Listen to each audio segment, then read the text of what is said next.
Hi friends, നമുക്കിന്ന് കത്രിക്ക തൊക്ക് ചെയ്യുന്നത് എങ്ങനെയെന്ന് കണ്ടാലോ.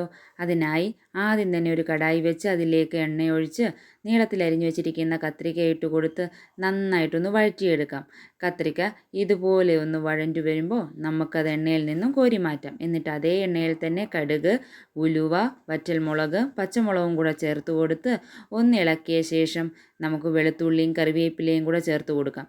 എന്നിട്ട് അതും നന്നായിട്ടൊന്ന് മിക്സ് ചെയ്തിട്ട് നമുക്ക് അരിഞ്ഞു വെച്ചിരിക്കുന്ന ഉള്ളിയും കൂടെ ചേർത്ത് കൊടുക്കാം.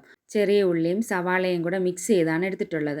അതിലേക്ക് ആവശ്യത്തിന് ഉപ്പും കൂടെ ചേർത്ത് കൊടുത്ത് നമുക്കതിനെ ഒന്ന് നന്നായിട്ടൊന്ന് വഴറ്റിയെടുക്കാം. ആ ഉള്ളിയുടെ കളറൊക്കെ ഒന്ന് മാറി വരുന്ന സമയമാകുമ്പോൾ നമുക്ക് അതിലേക്ക് അരച്ച് വെച്ച തക്കാളിയും കൂടെ ചേർത്ത് കൊടുക്കാം. എന്നിട്ട് നന്നായിട്ടൊന്ന് വഴറ്റി കൊടുക്കാം. തക്കാളിയുടെ പച്ചമണം മാറുന്നത് വരെ നന്നായിട്ടൊന്ന് വഴറ്റിയ ശേഷം നമുക്കതിലേക്ക് പൊടികളും കൂടെ ചേർത്ത് കൊടുക്കാം. അതായത് മല്ലിപ്പൊടി, മുളക് പൊടി, മഞ്ഞൾപ്പൊടി, പെരുംജീരകത്തിൻ്റെ പൊടിയും ആവശ്യത്തിന് കുരുമുളക് പൊടിയും കൂടെ ചേർത്ത് കൊടുത്ത് നല്ലതുപോലെ ഒന്ന് മിക്സ് ചെയ്തെടുക്കാം.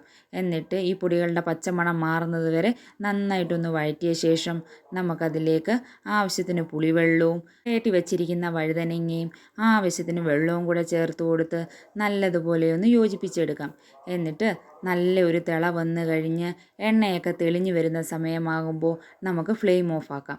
നമ്മുടെ വഴുതനങ്ങ കൊണ്ടുള്ള കറി ഇവിടെ തയ്യാറായി കഴിഞ്ഞിരിക്കുന്നു. ഇത് ചോറിനോടൊപ്പം കഴിക്കാൻ വളരെ ടേസ്റ്റിയാണ്. ഇഷ്ടമായെങ്കിൽ ലൈക്കും ഷെയറും സബ്സ്ക്രൈബും ചെയ്ത് സപ്പോർട്ട് ചെയ്യാൻ മറക്കല്ലേ. താങ്ക്